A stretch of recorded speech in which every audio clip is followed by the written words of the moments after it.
اس میں ایک مسلمان کی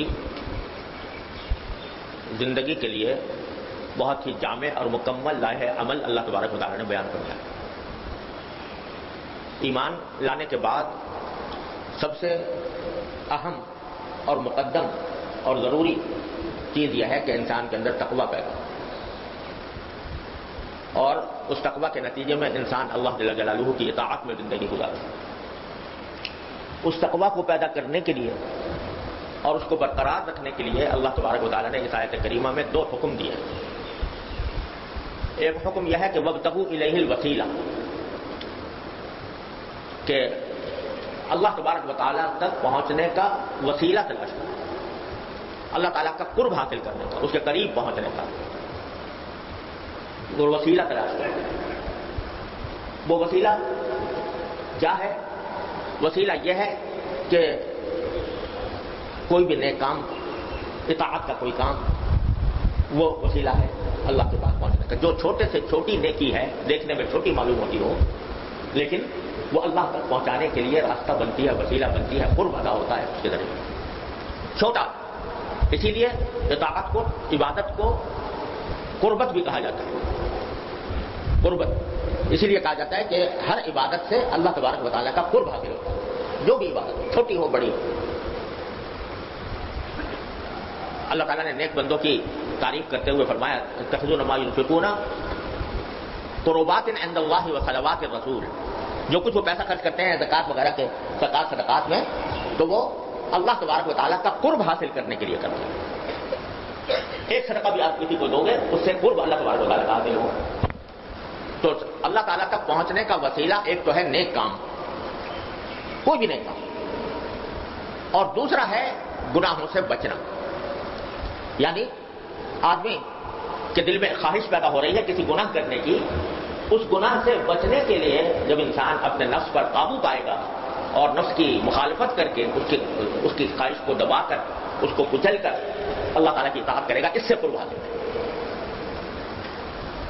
بہت سے گناہ ایسے ہوتے ہیں کہ یہ تو دل میں خواہشیں پیدا ہوتی ہیں نا گناہوں کی، اور دل مچلتا ہے ان کے لیے، اور بعض اوقات انسان یہ محسوس کرتا ہے کہ بھائی میں ان خواہشات کے آگے مجبور ہو گیا۔ لیکن جب اللہ تبارک و تعالیٰ کی خاطر اس خواہش کو کچلا جاتا ہے تو اس کچلنے کے نتیجے میں اللہ تبارک و تعالیٰ کا قرب بہت زیادہ ہے۔ اسی لیے اگلا جملہ یہ فرمایا کہ وجاہدوا فی سبیل، یہ دونوں کام جو مجھ تک پہنچنے کے لیے ضروری ہیں، دونوں کام کیا؟ میری اطاعت یعنی میری عبادت کا کوئی بھی طریقہ، نیکی کا کوئی بھی کام، وہ مجھ تک پہنچانے کا ایک ذریعہ ہے، اور گناہوں سے بچنا، اور گناہوں سے بچنے کے لیے اپنے نفس کی مخالفت کرنا، یہ مجھ تک پہنچنے کا بہت بڑا ذریعہ ہے۔ اس لیے کہ حدیث میں آیا کہ اگر فرض کرو کسی شخص کا دل چاہ رہا ہے نظر بد نظری کا دل چاہ رہا ہے، اور وہ اپنی نظر کو غلط جگہ سے ہٹا لے اللہ تبارک و تعالیٰ کے حکم کی تعمیل میں، تو اس کو ایمان کی ایسی حلاوت اور لذت اللہ تبارک و تعالیٰ عطا فرماتے ہیں جس کے آگے بد نظری کی لذت کوئی حقیقت نہیں رکھتی۔ تو اس واسطے وہ بھی قرب کا بہت بڑا ذریعہ ہے۔ لیکن ان دونوں چیزوں کے لیے، چاہے نیکی کرنا ہو چاہے گناہوں سے بچنا ہو، دونوں کے لیے ایک کام کرنا پڑے گا۔ وہ کیا ہے؟ کہ وجاہدوا فی سبیل، اللہ کے راستے میں مشقت اٹھاؤ، اللہ کے راستے میں محنت کرو، اللہ تعالیٰ کے راستے میں اپنے آپ کو مشقت میں ڈالو، لعلکم تفلحون۔ اس کا نتیجہ یہ ہوگا کہ تمہیں فلاح حاصل ہو۔ تو یہ بتا دیا کہ جو مقصود اصلی ہے تقویٰ، اور تقویٰ کے ذریعے اللہ تبارک و تعالیٰ کا قرب، اللہ تبارک و تعالیٰ کے ساتھ مضبوط تعلق، اللہ تبارک و تعالیٰ کے ساتھ کا تصور دل میں جمع رہنا، یہ چیز جو ہے یہ تھوڑی سی کوشش سے حاصل ہوگی۔ یہ نہ سمجھو کہ ہاتھ پہ ہاتھ رکھ کے بیٹھے رہو گے، تمنائیں کرتے رہو گے، اور تمنائیں آرزویں کر کے یہ خود بخود تمہارے ہاتھ میں پہنچ جائے گی۔ یہ چیز نہیں، تمہارا اس کے لیے مجاہدہ کرنا ہوگا، جاہدوا فی سبیل، مجاہدہ کرنا ہوگا اس کے راستے میں، تب فلاح حاصل ہوگا۔ مجاہدہ کیا کرنا ہوگا؟ مجاہدہ اس مام کے لیے بھی کرنا ہوگا کہ ایک نیکی کے لیے، نیکی کرنے کے لیے دل نہیں چاہ رہا ہوگا، مگر تمہیں اپنے آپ کو زبردستی اس نیکی کی طرف لانا ہوگا۔ یہ جاہدوا فی سبیل نہیں، میرے راستے میں تم مشقت اٹھاؤ۔ دل چاہ رہا ہے سو جاؤں، لیکن اس دل چاہنے کی مخالفت کر کے مشقت اٹھا کر کھڑے ہو گئے، اللہ کے لیے کھڑے ہو گئے، اللہ تبارک و تعالیٰ کی بارگاہ میں پہنچ گئے، نماز کے لیے نیت باندھ لی، تو یہ کیا ہوا؟ یہ مجاہدہ ہوا، اور یہ مجاہدہ جو ہے یہ اللہ تعالیٰ تک پہنچانے کا بہت بڑا ذریعہ ہے. ہمارے حضرت والا حضرت عارف قدس اللہ تعالیٰ سے اللہ تعالیٰ کے درجات بلند فرمایا کرتے تھے کہ اس مجاہدے کے لیے بعض اوقات اپنے آپ کو ذرا بہلانا پڑتا ہے، بہلا کر آدمی کو اپنے نفس کی مخالفت کر کے کرنا پڑتا ہے. اور اس کی مثال دیتے تھے کہ ایک مرتبہ میں، اب حضرت والا کی عمر بھی ماشاءاللہ زیادہ ہو گئی تھی، تو تھک بھی جاتے تھے، طبیعت پر گرانی بھی ہوتی تھی، لیکن فرمایا کہ رات کے وقت میں جو معمول ہے اٹھنے کا تہجد کے لیے، اس وقت آنکھ کھلی لیکن طبیعت میں کسل اور بہت گراوٹ، اٹھنے کو دل نہیں چاہ رہا، سستی والے موڑے. تو میں نے سوچا کہ چلو کوئی ایسا تہجد فرض ورض تو ہے نہیں، فرض نہیں، واجب نہیں، الحمدللہ ساری زندگی اللہ تعالیٰ نے توفیق دیا، اگر ایک دن نامہ بھی ہو گیا تو کیا. تو میں نے اپنے نفس سے کہا کہ ٹھیک ہے کوئی بات نہیں، لیکن ایسا کرو کہ تھوڑی دیر بستر پہ اٹھ کے بیٹھ کے دعا کرو، دعا کر لو، دعا کر کے سو جانا. تو یہ اپنے نفس سے کہہ کر میں نے اپنے آپ کو آمادہ کیا، وہ اٹھ کے بیٹھ گیا، بیٹھ کے دعا کرنے لگا. جب دعا کرنے لگا تو دل نے کہا کہ بھائی اٹھ تو گئی ہو، دعا کر لی ہے، چلو یہ دعا جو ہے بستر پہ بیٹھ کے کر رہے ہو تو جا کے مصلی پہ بیٹھ کے کر ہو جائے. یہاں پہ نہیں پڑھنا نماز، لیکن وہاں جا کے بیٹھ کے جا کے بیٹھ. پھر خیال آیا کہ اب دعا بھی بے وضو کر رہے ہیں، چلو وضو کر لو، وضو کر کے دعا کرنے میں اللہ تعالیٰ شاید زیادہ قبولیت ہوگی، تو وضو کر لو. جب وضو کر کے آئے تو وہ جھٹ کھڑے ہو کے اللہ اکبر کر کے نیت مانو.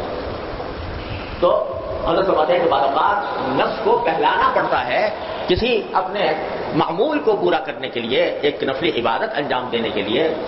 فرائض کے لیے تو کرنا ہی ہوتا ہے، لیکن فرائض کا معاملہ بھی یہ ہے کہ جیسے آگے بھی انشاءاللہ عرض کروں گا کہ مجاہدہ کرتے کرتے کرتے کرتے پھر وہ طبیعت ثانیہ بن جاتی، اس کے بغیر چین نہیں آتا. تو مجاہدہ ایک تو کرنا ہے طاعات کے لیے، اللہ تبارک و تعالیٰ کے طاعت بیان کرنا. معمولات آدمی نے مقرر کر رکھے ہیں، قرآن کریم کی تلاوت ہے، کوئی مناجات مقبول ہے، تسبیحات ہیں، اذکار ہیں، درود شریف ہیں. اب یہ ان کی پابندی کرنے کے لیے اپنے آپ کو مشقت میں ڈالنا پڑتا ہے، مشقت میں اٹھانی پڑتی ہے. لیکن ایک دوسری مشقت جو ہے جو زیادہ مشکل بھی ہوتی ہے اور زیادہ ضروری بھی ہے، اور اس میں ابتلا بھی بہت زیادہ ہے، وہ ہے گناہ. اللہ بچائے. گناہ ایسی چیز ہے کہ اس کو چھوڑنے میں مشقت اٹھانی پڑتی ہے. آنکھ کا گناہ، کان کا گناہ، زبان کا گناہ، خاص طور پر ان تین چیزوں کا کے گناہ کی بات کرتا ہوں کہ آدمی زبان کے گناہ میں مبتلا ہوتا ہے، عادت پڑ جاتی ہے. اللہ بچائے. عادت پڑ جاتی ہے کہ زبان سے بے وقت جو منہ میں آ رہا ہے کہہ رہا ہے، اور اس کے ذریعے بے وقت جو اس میں جھوٹ ہو گیا تو اس کی پرواہ نہیں، غیبت ہو گئی تو اس کی پرواہ نہیں، بہتان ہو گیا تو اس کی پرواہ نہیں. چلو اللہ کا شکر ہے الحمدللہ الحمدللہ ہم یہاں پر بیٹھے ہوئے ہیں، مسجد میں ہیں، نماز پڑھ کے بیٹھے ہیں، سب دین کی خاطر آئے ہیں. تو یہ تصور کرنا تو مشکل ہوگا کہ کوئی آدمی جان بوجھ کر جھوٹ بولے. اس مجمع میں شاید کوئی کسی کے بارے میں یہ تصور کرے کہ وہ جان بوجھ کر جھوٹ بولے، یہ تو بظاہر مشکل لگتا ہے. انشاءاللہ امید یہ ہے کہ کوئی بھی ایسا نہیں ہوگا جو جھوٹ بولتا ہو جان بوجھ. لیکن ایک انجانا جھوٹ ہے. انجانا جھوٹ کیا ہے کہ جھوٹ کی غرض سے تو جھوٹ نہیں بولا، لیکن ایسی بات کہہ دی جو تحقیق کے بغیر پہنچی تھی، اس کی تحقیق نہیں ہوئی، افواہ تھی، لوگوں کی زبان ہوگا مشہور ہو گئی کوئی بات اور ہمیں وہ پہنچی، ہم نے تحقیق کوئی نہیں کی کہ وہ بات صحیح ہے یا غلط ہے، اور اس کو آگے چلتا کر کہ بھائی یہ خبر آئی، اور اس کو آگے. تو رسول کریم صلی اللہ علیہ وسلم کا ارشاد ہے کہ کفا بالمرء کذبا ان یحدث بكل ما سمع. انسان کے جھوٹا ہونے کے لیے یہ بات کافی ہے کہ جو کچھ سنا وہ آگے چلتا کر دیا، دوسرے کو سنا دیا. تو یہ بھی جھوٹ کی ایک قسم ہے، یہ انجانا جھوٹ میں کہہ رہا ہوں جس کو لوگ اس کو جھوٹ نہیں سمجھتے، ہے جھوٹ. کیونکہ حضور صلی اللہ علیہ وسلم فرماتے ہیں کہ جھوٹا ہونے کے لیے کافی ہے یہ بات کہ آدمی جو ہے وہ بغیر تحقیق کے بعد آگے نقل کر دے. قرآن کریم میں بھی بڑی مذمت آئی ہے اس بات کہ آدمی بغیر تحقیق کے آگے چلتا کر دے، بلکہ اس کی تحقیق کرنے کو، اگر آگے نقل کرنا ہے تو پہلے تحقیق کرو پھر کہو. اور مجھے اپنے والد ماجد قدس اللہ تعالیٰ سے کا یہ جملہ یاد رہتا ہے الحمدللہ، اللہ تعالیٰ آپ پر عمل کی بھی توفیق عطا فرمائے، کہ وہ فرماتے تھے کہ جب کوئی بات زبان سے نکالو یا قلم سے نکالو تو یہ سوچ کر نکالو کہ یہ مجھے کسی عدالت میں ثابت کرنی ہوگی. یا تو دنیا ہی میں بعض اوقات ضرورت پڑ جاتی ہے، آدمی کو بلا لیا جاتا ہے عدالت میں کہ تم نے یہ بات کہی تھی، ثابت کرو اس کو. اور بعض اوقات دنیا میں اگر عدالت میں نہیں بلایا گیا تو ایک عدالت جو آخر میں آنے والی ہے وہاں تو پیشی ہونی ہی ہونی. وما يلفظ من قول الا لديه رقيب عتيد، جو لفظ زبان سے نکل رہا ہے وہ ریکارڈ ہو رہا ہے، اس کی جواب دی کرنی. تو یہ انجانا جھوٹ میں کہہ رہا ہوں جس کو آدمی، یہ اس میں ہم سب مبتلا ہو جاتے ہیں، اللہ بچائے. اور آج کل جو یہ سوشل میڈیا چل گیا ہے تو رت و یابی جھوٹ سچ سب ملا کر خبریں چل رہی ہیں اور لوگ بڑے مزے سے اس کو دیکھ رہے ہیں اور دیکھ کر جو پڑھتے ہیں وہ آگے پہنچا دیتے ہیں. کچھ پتہ نہیں سچ جھوٹ کا، حق باطل کا ایک عجیب ملغوبہ ہے جو جس میں ساری قوم مبتلا ہوتی ہے. تو یہ جھوٹ ہے. اس سے بچنے کے لیے مشقت کرنی. ایک خبر ملی اور وہ خبر ایسی ہے کہ میں کسی دوسرے کو سناؤں گا تو میری فضیلت ظاہر ہوگی کہ میں نے پہلی بار یہ خبر دی اور میں لوگوں کو اس خبر سے چونکاؤں گا، ان کو ذرا حیرانی میں مبتلا کروں گا، تعجب میں مبتلا کروں گا اور اس کا ایک نفس میں مزہ آئے گا اس بات میں کہ میں نے یہ خبر دوسروں کو پہنچائی، پہلی بار میں نے پہنچائی. اب اس کا دل میں تقاضا ہو کہ پہنچاؤں. تو یہی موقع آ رہا ہے مجاہدے کا. نہیں، مشقت اٹھا کر اس خیال کو دباؤ، تحقیق کیے بغیر آگے نہ بڑھاؤ، پھیلاؤ. یہ مجاہدہ. تو بھائی میں نے عرض کیا کہ جھوٹ، جان بوجھ کر جھوٹ بولنے والا تو شاید الحمدللہ ہم میں سے کوئی بھی نہ ہو، انشاءاللہ ایسا ہی ہوگا. لیکن بے جانے میں یہ جھوٹ اللہ بچائے جس میں ہم مبتلا ہو جاتے ہیں. اور اس سے بڑھ کر غیبت، اللہ بچائے. غیبت بڑی خطرناک. الغیبت اشد من الزنا. غیبت زنا سے زیادہ بدتر ہے. زنا کا ایک مرتبہ کر لے آدمی تو کیا ہوگا کہ وہ چونکہ حقوق اللہ سے تعلق رکھتا ہے، اگر سچے دل سے توبہ کر لے گا اللہ تعالیٰ معاف کر دے گا. غیبت کا تعلق بندوں کے حقوق سے ہے، لہذا یہ محض توبہ سے بھی معاف نہیں ہوتا جب تک کہ صاحب حق معاف نہ کرے. اللہ بتائے کس سے معافی مانگتے پھر ہو گیا. اتنا سخت گناہ ہے غیبت. لیکن ابتلاء عام ہے، جہاں چار آدمی بیٹھے مجلس جمی، کسی نہ کسی طرح کسی نہ کسی کی غیبت ہوتی. تو اب غیبت سے بچنے کے لیے اب دل میں تو ایک ابال آ رہا ہے، دل میں ایک باتیں کرنے کی خواہش پیدا ہو رہی ہے اور دل چاہ رہا ہے کہ میں کھلا کی برائی کروں، ذرا مزہ آئے گا، دوسرے لوگ سنیں گے، اس کی مذاق اڑائیں گے یا اس کو برا قرار دیں گے. پتہ نہیں کیا شیطان نے اس میں لذت رکھ دی، مگر ہے لذت. شیطان نے لذت رکھ دی ہے کہ یعنی ہے تو کوئی لذت کی بات نہیں، حقیقت ہے کوئی کھانے میں کوئی چیز کھائے آدمی سے لذت آتی ہے، کوئی آدمی کوئی کام کرے اسے لذت آتی ہے.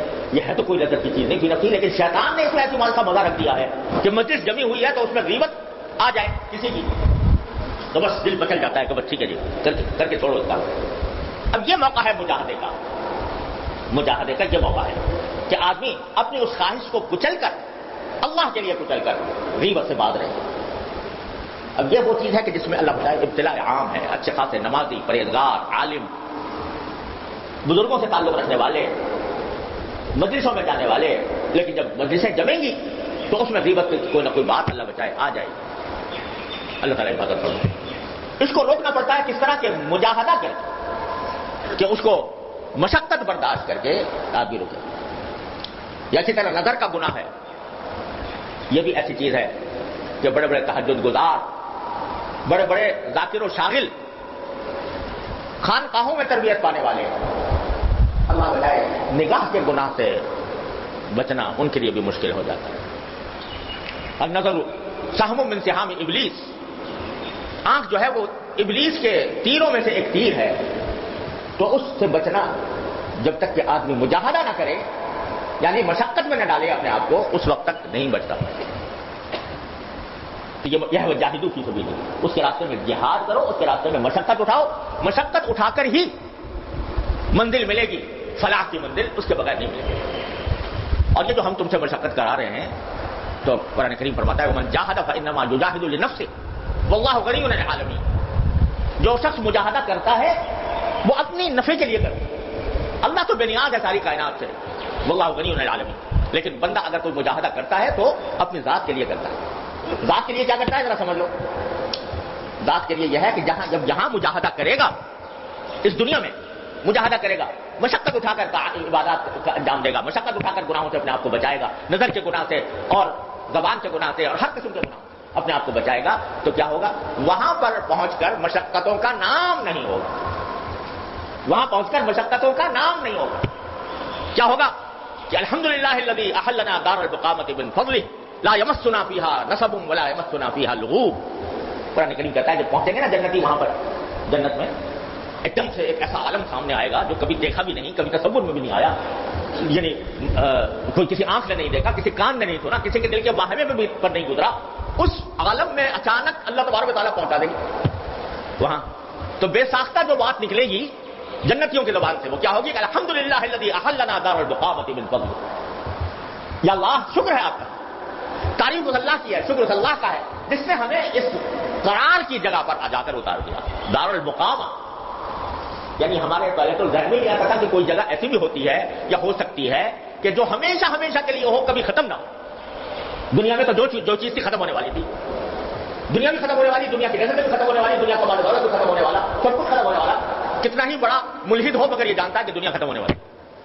لیکن اے اللہ آپ کا کرم ہے, ایسی جگہ اتار دیا لا کر احلنا دار البقامہ جو ہمیشہ رہنے کی جگہ ہے من فضلہ لا یمسنا فیہا نصب, اور اس میں کبھی ہمیں تھکن آ کر چھوئے گی بھی نہیں, تھکن ولا یمسنا فیہا لغوب, اور نہ کبھی کوئی اکتاہٹ ہمیں آ کر چھوئے گی. تو ایک دم سے اس عالم میں پہنچ کر بے ساختہ کلمات جو نکلیں گے قرآن نے بتا دیا ہے یہ نکلیں گے کہ اس ایک تو یہ ہمیشہ کی جگہ ہے, ختم ہونے والی نہیں ہے, فنا ہونے والی نہیں ہے, اس کی لذتیں فنا ہونے والی نہیں, اس کی راحتیں فنا ہونے والی نہیں, اس کی دولت فنا ہونے والی نہیں. یہ استقرار والی جگہ ہے اور اس میں نہ کبھی تھکن ملے گی پہنچے گی نہ کبھی اکتاہٹ ہوگی. یہ جو قرآن کریم نے فرمایا کہ جنتی یہ کہیں گے تو حضرت اسی سے نکال لو کہ دنیا میں یہ تینوں کام نہیں ہو سکتے پورے. یعنی کوئی دار البقامہ ہو جو ہمیشہ کے لیے رہنے والی ہو, یہ دنیا میں نہیں ہو سکتا. اور یہ بات کہ کبھی تھکن نہ ہو, یہ دنیا میں نہیں ہو سکتا.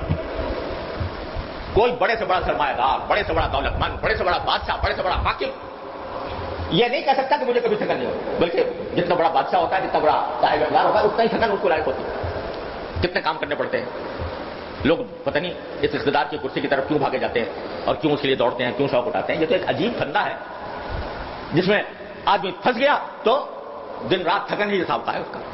ایک تصور ہے کہ میں صاحب اقتدار ہوں, صاحب اختیار ہوں, میرا حکم چلتا ہے, مجھے سب مانتے ہیں, مجھے صدر بناتے ہیں, مجھے وزیر اعظم کہتے ہیں, مجھے امیر کہتے ہیں. بس ایک تصور ہے میرا حکم چل رہا ہے. لیکن پوچھو رات کو جب لیٹتا ہے تو جسم کا کیا عالم ہوتا ہے تھکن کا, اور تصورات کی دنیا میں کیا ہلچل بپا ہوتی ہے, کتنے افکار اور کتنی پریشانیاں اس کو لاحق ہوتی ہیں, نیند آنے میں مشکل ہو جاتی ہے. تو کوئی بڑے سے بڑا دولت مند بھی تھکن سے خالی نہیں اور لغوب سے خالی نہیں, اکتاہٹ سے خالی نہیں, سستی سے خالی نہیں. وہیں جا کر ہوگا یہ انعام ملے گا. تو سستی اور مشقت یہ دنیا کا لازمی خاصہ ہے. اب چاہے وہ مشقت تم دنیا کے لیے کر لو, دنیا کمانے کے لیے بھی کرتے ہو آخر, تجارت کے لیے, ملازمت کے لیے, زراعت کے لیے, چاہے وہ دنیا کے لیے کر لو, اور چاہو تو اسی مشقت کا رخ اللہ جل جلالہ کی رضا کی طرف موڑ دو کہ میں یہ مشقت اللہ کی رضا حاصل کرنے کے لیے کر رہا ہوں. جب موڑ دیا تو یہ ہے من جاہد فانما یجاہد لنفسہ, وہ اپنے فائدے کے لیے مجاہدہ کرتا ہے. تو بھائیو عزیزو, یہ نظر کی حفاظت, زبان کی حفاظت, خاص طور سے یہ مہینہ ہے رمضان المبارک کا, اللہ تعالیٰ نے اس کو صبر کا مہینہ قرار دیا ہے. صبر کے معنی یہ ہے کہ آدمی اپنی خواہشات کی مخالفت کرے. کھانے کو دل چاہ رہا ہے نہیں کھا رہا, پینے کو دل چاہ رہا ہے نہیں پی رہا, اپنی جنسی خواہش پورے کرنے کو دل چاہ رہا ہے نہیں پوری کر رہا. تو یہ صبر ہے. تو اس میں مشقت کرانے کی عادت ڈالی جا رہی ہے, مجاہدے کی عادت ڈالی جا رہی ہے. اور مجاہدہ یہ ہے کہ آدمی گناہ سے اپنے اوپر جبر کر کے, زبردستی کر کے اپنے آپ کو بچاتا ہے, اور جبر کر کے طاعت انجام دے. ومن جاہد فانما یجاہد, یہ آگے انشاءاللہ عرض کروں گا کبھی کہ مجاہدے کی دو قسمیں ہوتی ہیں. ایک مجاہدہ جسمانی ہوتا ہے, ایک مجاہدہ نفسانی ہوتا ہے. مجاہدہ جسمانی جو ہے وہ حضرات صوفیاء کرام اس لیے کراتے ہیں تاکہ مجاہدہ نفسانی کی عادت پڑے. تو اس وقت میں اس مجاہدہ جسمانی کی بات نہیں کر رہا, وہ اللہ نے توفیق دی تو کسی اور وقت عرض کروں گا انشاءاللہ. لیکن یہ بات کر رہا ہوں میں مجاہدہ نفس کی, کہ اپنے نفس کو گناہ سے بچانے کے لیے جو مشقت ہے وہ اٹھایا. اور بھائیو, جب تک کہ ایک مرتبہ اپنا جی کڑا کر کے اور اپنی کمر کس کر نفسانی خواہشات کا مقابلہ کرنے کی کا تہیا نہیں کیا جائے گا اور اس نوع کا مجاہدہ نہیں کیا جائے گا، یاد رکھو ساری زندگی پھر اسی ادھیڑ بن میں گزرے گی اور آدمی روتا ہی رہے گا، یہ رونا ختم نہیں ہوگا۔ تو اس لیے اپنی آنکھوں کی حفاظت، آج کل میں خاص طور پر جس کی طرف اپنی اور آپ سب حضرات کی توجہ دلانا چاہتا ہوں وہ نظر کی حفاظت، نظر کی حفاظت۔ قل للمؤمنین یغضوا من ابصارهم ویحفظوا فروجهم، مومنوں سے کہہ دو کہ وہ اپنی نگاہیں نیچی رکھا کریں۔ کیا مانا کہ غلط چیز کے اوپر نگاہ نہ پڑے اور اس سے اپنے آپ کو ہٹائے۔ اب پہلے یہ ہوتا تھا کہ اگر کسی آدمی کو بد نظری کی اللہ بچائے بیماری ہے تو اس کو باہر نکل کے کچھ مناظر نظر آتے تھے اسی میں، اب اس میں یہ بھی ہے کہ دوسرا بھی دیکھ رہا ہے تو آدمی کو ذرا ٹھٹک ہو جاتی تھی کہ بھی میں اگر بد نظری کروں گا دوسرے لوگ مجھے دیکھ رہے ہوں گے تو میری بدنامی ہوگی، رسوائی ہوگی، اس رسوائی کے خوف سے آدمی جو ہے کچھ رک جایا کرتا تھا۔ لیکن اب جو یہ موبائل اور اسمارٹ فون کی بلا مسلط ہوئی ہے، میں اس کو بلا اس لیے کہہ رہا ہوں کہ بہت سے اچھے کام بھی اس سے ہوتے ہیں لیکن اللہ بچائے اس میں بلاؤں کا اور آفات کا ایک طوفان بھی ہے، اور انسان نہ چاہتے ہوئے بھی مبتلا ہو جاتا ہے۔ مجھ سے ایک کمپیوٹر کے بڑے ماہر آدمی ہیں اور سارے اسی کے وہ اسپیشلسٹ ہیں اور امریکہ میں اسی کام پر لگے ہوئے ہیں، تو انہوں نے مجھ سے کہا کہ آج کل کا طریقہ واردات یہ ہے، یعنی لوگوں کو گناہ کی طرف راغب کرنے کا ایک طریقہ یہ ہے کہ اچھے اچھے لوگ جو ہیں وہ اپنے صفحے بناتے ہیں ٹویٹر پر مثلا یا فیس بک پر۔ اب انہوں نے تو کوئی نیکی پھیلانے کے لیے کوئی اپنا صفحہ بنایا اور نیکی کے جملے انہوں نے اس میں پھیلانے شروع کر دیے۔ اب ہوتا کیا ہے کہ وہ مجھ سے کہہ رہے تھے کہ میں نے کسی زمانے میں پتہ نہیں کیا دماغ میں آیا تو میں نے سوچا کوئی ایک نیک کلمہ روزانہ ٹویٹر کے ذریعے بھیجتا رہوں گا، کسی اللہ کے بندے کے دل میں پڑ جائے تو وہ شاید اس کا کچھ فائدہ مجھے بھی پہنچ جائے۔ اب تو میں نے عرصے دراز سے بند کیا ہوا ہے کوئی، لیکن شروع کر دیا۔ تو انہوں نے مثال دی کہ آپ دیکھیں کہ اس میں ہوتا یہ ہے کہ کسی شخص نے اگر اپنا ٹویٹر کا اکاؤنٹ بنایا تو اس میں بہت سے لوگ اس کو فالو کرتے ہیں، یعنی کہتے ہیں بھائی ہم بھی اس اکاؤنٹ کے اندر جو کچھ آئے گا اس کو دیکھتے رہیں گے تو ہم اس کے فالوور بن گئے۔ تو ہوتا کیا ہے کہ جتنے بڑے بڑے فحاشی کے ادارے ہیں یا بے دینی کے ادارے ہیں وہ نیک لوگوں کے صفحے کو فالو کر لیتے ہیں، تو اس کا کیا نتیجہ کیا ہوتا ہے کہ اب ہمارے صفحے کو تو دیکھ رہا ہے کوئی ایک اللہ کا نیک بندہ، اب اس میں فالو کیا ہوا ہے کسی غلط قسم کے ملحد نے، بے دین نے، فحاشی والے مرکز نے، تو وہ بے ساختہ وہاں تک پہنچ جاتا ہے۔ وہاں تک پہنچنے کے نتیجے میں بس ایک نئی دنیا شروع ہو جاتی ہے فحاشی کی، عریانی کی اور بے دینی اور الحاد کی۔ تو اس طرح یہ جو ہے بالواسطہ چاہے اچھا کام کر رہا ہو کوئی آدمی اس کے اوپر، اس کو بھی غلط کام کی طرح تو بیچارہ پریشان تھا اور مجھ سے کہہ رہا تھا کہ اس کا کوئی مداوت، میں نے کہا مداوت تو تم ہی تلاش کرو، تم ہی کمپیوٹر کے ماہر ہو، کوئی بتاؤ کہ کیا مداوع ہو سکتا ہے۔ لیکن عرض یہ کرنا تھا کہ یہ ایک ایسی چیز آ گئی ہے کہ اس کی وجہ سے آدمی نہ چاہتے ہوئے بھی اللہ بچائے گناہ میں مبتلا ہو جاتا ہے، اور چونکہ تنہائی میں ہے، آدمی گھر میں بیٹھا ہے، کوئی دیکھنے والا نہیں، تو بدنامی کا کوئی خطرہ نہیں، رسوائی کا کوئی خطرہ نہیں کہ بھائی یہ مولوی صاحب ہیں اور یہ قاری صاحب ہیں اور یہ امام صاحب ہیں اور یہ مدرس صاحب ہیں، شیخ الحدیث صاحب ہیں اور یہ بیٹھے ہوئے ناجائز برہنہ تصویریں دیکھ رہے ہیں، تو کوئی یہ کہنے والا بھی نہیں۔ تو اس لیے اللہ بچائے اس میں ابتلا بہت زیادہ۔ تو بھائیو اللہ تعالیٰ ہمیں اپنے فضل و کرم سے نوازے، ہماری عبادت فرمائے، ایک مرتبہ جی کڑا کر کے اپنے آپ کو اس سے روکنا ہوگا اور یہ مجاہدہ کرنا ہوگا، وجاہدوا فی سبیل اللہ۔ اور ہوگا جو اللہ بچائے جب نفس جو ہے وہ لذتوں کا عادی ہو جاتا ہے تو اس کو وہاں سے چھڑانا مشکل لگتا ہے، لیکن اگر آدمی تہیا کر لے کہ چھڑا کر رہوں گا تو پھر اللہ تبارک و تعالیٰ کی طرف سے مدد بھی ہوتی ہے اور پھر چھوٹ بھی جاتی ہے، اور پھر چھوٹنے میں وہ لذت آتی ہے، وہ حلاوت ایمان اللہ تعالیٰ کا فرماتے ہیں جو گناہ کی لذت کے آگے ہیچ در ہیچ ہے. علامہ بوصیری رحمۃ اللہ علیہ جو قصیدہ بردہ جن کا مشہور ہے، بڑا خوبصورت اور بڑا ہی حکیمانہ شعر انہوں نے قصیدہ بردہ میں کہا ہے کہ النفس کالطفل ان تهمله شب على حب الرضاع وان تفطمه ينفطم. النفس کالطفل، کہتے تیرا نفس جو ہے یہ بچے کی طرح ہے، دودھ پیتا بچہ، یہ دودھ پی رہا ہے، دودھ کا عادی ہے. اگر تم اسی دودھ پلاتے ہی رہو کبھی چھڑاؤ نہیں تو شب على حب الرضاع، تو جوان ہو جائے گا اور دودھ پینے کا کی عادت اس کی چھوٹے گی نہیں، کھانا نہیں کھائے گا، دودھ پیے گا. لیکن وان تفطمه، اگر کسی وقت چھڑانا چاہو گے تو اس کو چھڑانے کے وقت تھوڑی سی مشقت ہوگی، کبھی بچہ روئے گا، کبھی فریاد کرے گا، اور کبھی تمہیں عورتیں جو ہے ایسے موقع پر اپنے پستانوں پر کوئی کٹھا لگا لیتی ہیں، کوئی کڑوی چیز لگا لیتی ہیں کہ تاکہ بچہ جو ہے وہ دودھ تھوڑا چھوڑ دے. جب کوشش کرتے ہو تو 2-3 دن 4 دن بچہ روئے گا، چلائے گا، چیخے گا، لیکن اس کے بعد ان تفطمه ينفطم، وہ چھوڑ بھی دے گا. لیکن اگر چھڑاؤ گے نہیں تو شب على حب الرضاع، تو وہ جوان ہو جائے گا اور دودھ پینے کی محبت اس کے دل سے جائے گی نہیں. یہ علامہ بوصیری رحمۃ اللہ نے عجیب مثال دی ہے یہ ہم جیسے لوگوں کے لیے کہ تمہارا نفس جو ہے وہ گناہوں کا عادی بن گیا ہے، اس عادی بن جانے کی وجہ سے چھوڑنا تمہارے لیے دشوار ہو رہا ہے. لیکن اگر اسی طرح غفلت کی حالت میں چلتے رہو گے تو یہ ایسا ہے جیسے کہ بچے کو ہمیشہ دودھ پلاتے رہو تو کبھی چھوڑے گا نہیں، جوان ہو جائے گا، چھوٹے گا نہیں. لیکن اگر چھوڑنا چاہو گے تو چھوٹ بھی جائے گا. تو اللہ تبارک و تعالیٰ ایک مرتبہ جی کڑا کر کے ہمت کر کے اپنے آپ کو اس سے بچا لو تو کیا ہوگا کہ پھر اللہ تبارک و تعالیٰ فرماتے ہیں والذین جاہدوا فینا لنہدینہم سبلنا، جو ہمارے راستے میں مشقت اٹھاتے ہیں ہم ضرور ان کو اپنے راستوں پر اٹھا کر لے جاتے ہیں.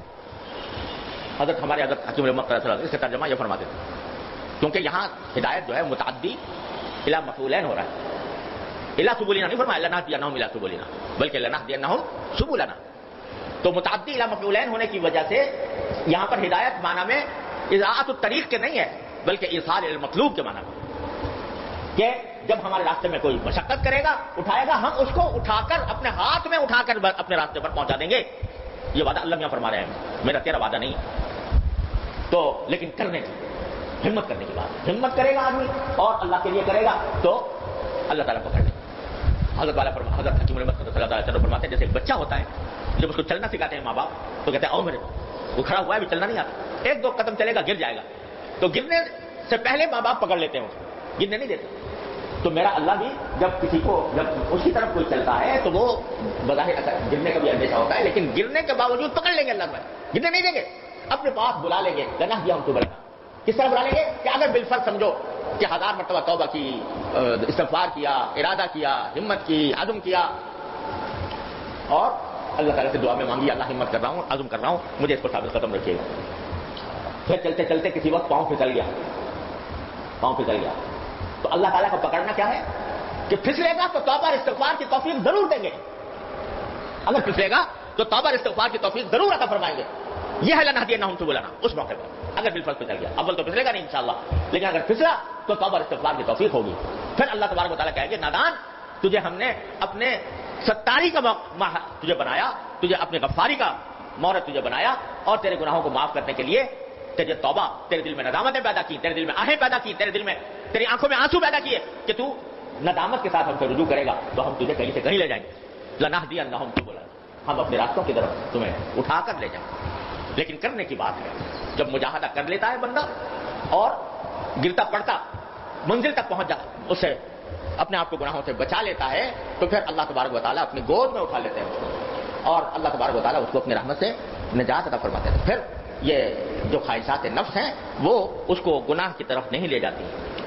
تو خلاصہ کیا ہے بھائی آج کی گفتگو کا؟ اللہ تعالیٰ اپنی رحمت سے مجھے آپ کو سب کو توفیق عطا فرمائے کہ اس رمضان کے اندر، رمضان مبارک کے اندر اللہ تبارک و تعالیٰ جو مشقت ہم سے اٹھوا رہے ہیں، بھوک کی، پیاس کی اور گرمی کی اور رات کو کھڑے رہنے کی، یہ در حقیقت مجاہدے کی طرف بلایا جا رہا ہے، مجاہدے کی عادت ڈالی جا رہی ہے. اگر یہ عادت پڑ گئی رمضان کے اندر تو انشاءاللہ من سلم لہ رمضان سلمت لہ السنہ. لہذا نگاہوں کی حفاظت، زبان کی حفاظت، کان کی حفاظت، اپنے ہاتھوں سے کیے جانے والے کاموں کی حفاظت کہ اس میں سے کوئی کام معصیت کا نہ ہو. اور سب سے زیادہ میں عرض کر رہا ہوں ابتلا عام جس میں ہے، بڑے بڑے جس میں مبتلا ہیں وہ ہے نظر کی حفاظت. اور آج کل اس ٹیلی فون کی وجہ سے یہ فتنہ سارے گھر گھر میں بچے کے ہاتھ میں ہے اور بڑے سے بڑے متقی پرہیزگار کے ہاتھ میں ہے. بظاہر نیک نیتی کے ساتھ اٹھائے ہوئے ہے کہ میں اس میں اچھی بات کہوں گا یا اچھی بات دیکھوں گا, لیکن مبتلا ہو جاتا ہے. اپنے آپ کو اس سے بچانے کی کوشش پوری کریں, اور اگر نہیں بچ سکتے تو یہ اسمارٹ فون رکھنا چھوڑ دیں. یہ سادہ ٹیلی فون لے جس میں صرف ٹیلی فون کا کام ہو اور کچھ نہ ہو, ایسا رکھو تاکہ دیکھو ایک شریعت کا قاعدہ ہے کہ دفع مضرت مقدم ہے جلب منفعت سے, یعنی نقصان سے بچنا مقدم ہے نفع اٹھانے سے. یعنی ایک چیز ہے جس سے آپ کو یہ بھی امید ہے کہ شاید کوئی نفع پہنچ جائے, اور یہ بھی امید ہے کہ نقصان پہنچ جائے, یہ بھی خطرہ ہے کہ نقصان پہنچ جائے, تو نقصان سے بچنا تو واجب ہے.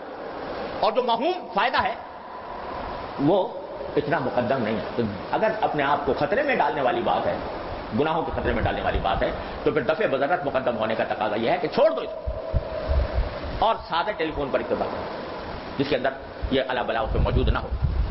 تو اللہ تبارک و تعالیٰ اپنے فضل و کرم سے اپنی رحمت سے مجھے آپ کو اس کی توفیق عطا فرمائے. یہ ساری زندگی ایک جہاد ہے میرے بھائیوں, مجاہدہ, پوری زندگی مجاہدہ. تو اگر مجاہدے کے عادی نہ بنے, اپنے نفس پر زبردستی کرنے کی کوشش نہ کی اور اپنے آپ کو طبیعت کا اور نفسانی خواہشات کا غلام بنا لیا, تو اللہ بچائے پھر کہیں ٹھکانہ نہیں ہے. لہذا کتنا ہی زبردستی کرنی پڑے زبردستی کرو, گناہ سے بچنے کے لیے, طاعات کے انجام دینے کے لیے, اپنے آنکھ کی حفاظت, اپنے کان کی حفاظت, اپنی زبان کی حفاظت کرنے کی فکر میں اللہ تعالیٰ سے مانگو بھی کہ اللہ میرے ہماری زبانوں کو, ہماری کانوں کو, ہماری نگاہوں کو اپنی معافیت سے محفوظ فرما دیجیے. بس بھائی اللہ تبارک و تعالیٰ اپنے رحمت سے اپنے فضل و کرم سے مجھے بھی آپ کو بھی اس پر عمل کی توفیق عطا فرمائے. اللهم صل علی سیدنا محمد وعلی آل سیدنا محمد كما صليت على ابراهيم وعلى ال ابراهيم. ربنا ظلمنا انفسنا وان لم تغفر لنا وترحمنا لنكونن من الخاسرين. ربنا آتنا في الدنيا حسنة وفي الآخرة حسنة وقنا عذاب النار. یا اللہ یا رحمان یا رحیم یا کریم, اپنے فضل و کرم اپنی رحمت سے ہمارے تمام گناہوں کو معاف فرما. یا اللہ اس رمضان کے مہینے میں آپ اپنے رحمتوں کی بارشیں برساتے ہیں. یا اللہ پتہ نہیں کتنے لوگوں کو آپ جہنم کے عذاب سے رہائی کا پروانہ عطا فرماتے ہیں. اللہ اپنی رحمت سے ہم بھی محتاج ہیں. اللہ مستحق نہیں ہیں لیکن محتاج ہیں. اپنی رحمت سے ہمارے استحقاق پر نظر نہ فرما, ہماری احتیاج پر نظر فرما, اپنی رحمت کی وسعت پر نظر فرما کر اللہ ہماری مکمل مغفرت فرما. یا اللہ ماضی میں ہم سے جو گناہ ہوئے ہیں, زبان کے ہوں یا اللہ یا نگاہ کے ہوں یا کسی بھی طرح کے ہوں, اے اللہ اپنی رحمت سے چھپے ہوئے ہوں, علانیہ ہوں, جو گناہ بھی ہم سے کرتے ہوئے, یا اللہ ہم سب کی مغفرت فرما دے. یا اللہ سب کی مغفرت فرما. یا اللہ ہم توبۃ النصوح کرتے ہیں. اے اللہ اپنی رحمت سے ہمیں توبہ سچی توبہ کی توفیق عطا فرما. اے اللہ ہم توبہ کرتے ہیں, استغفار کرتے ہیں, ماضی کے ساری گناہوں سے آپ کی بارگاہ میں معافی مانگتے ہیں. اے اللہ اپنی رحمت سے معاف فرما دیجیے, فضل و کرم سے معاف فرما. یا من لا تضرہ الذنوب ولا تنقصه المغفرہ هب لنا ما لا ينقصك واغفر لنا ما لا يضرك. اے اللہ اپنی رحمت سے اپنے فضل و کرم سے معاف فرما دیجیے. یا اللہ معاف فرما دیجیے, مغفرت کاملہ عطا فرما دیجیے. ارے اللہ آئندہ گناہوں سے بچنے کی توفیق عطا فرمائیے. یا اللہ ہماری زندگی کے جو لمحات باقی ہیں ہمیں نہیں معلوم کتنے لمحات ہیں. اے اللہ اپنی رحمت سے جو بھی لمحات آپ نے عطا فرمائے اپنی رضا کامل کے مطابق صرف کرنے کی توفیق عطا فرما. یا اللہ رضا کامل کے مطابق صرف کرنے کی توفیق عطا فرما. اے اللہ اپنے رضا کامل کے مطابق ہماری زندگی کو ڈھال دے. اے اللہ ہمارے ہر قول و فعل کو اپنی رضا کے مطابق بنا دے. یا اللہ ہمارے ہر قول و فعل کو اپنی رضا کے مطابق بنا دے. یا اللہ نفس و شیطان کے مکاریوں سے ہماری حفاظت فرما. یا اللہ نفس و شیطان کے مقاصد سے ہماری حفاظت فرما. اے اللہ نفس و شیطان کے تقاضوں پر ہمیں قابو عطا فرما. اے اللہ ہمیں فضل و کرم سے نفس و شیطان کے تقاضوں پر قابو عطا فرما. یا اللہ ان کی مخالفت کی توفیق عطا فرما, اپنی اطاعت کی توفیق عطا فرما, معصیتوں سے بچنے کی, منکرات سے بچنے کی ہمیں بھی, ہمارے گھر والوں, متعلقین احباب سب کو توفیق عطا فرما.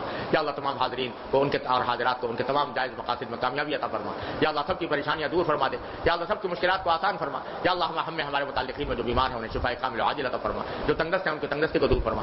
جو اور کسی طرح پریشان ہے اپنی رحمت سے ان کی پریشانی کو رفع فرما. یا اللہ ہمارے دارالعلوم کو اپنی رحمت سے ظاہری اور باطنی ترقیات عطا فرما. اے اللہ اپنی رحمت سے اس کو اپنے دین کا, علم کا اور خشیت الہی کا, اور اے اللہ اپنے دین کے اوپر عمل کرنے کا مرکز بنا دیجیے. یا اللہ ہر طرح کے شر اور فتنے سے اس کی حفاظت فرمائیے. اے اللہ ہمارے ملک کی حفاظت فرما, ہمارے وطن کی حفاظت فرما. اے اللہ اپنی رحمت سے ہمیں حکومت صالحہ عطا فرما. یا اللہ حکومت عادلہ عطا فرما.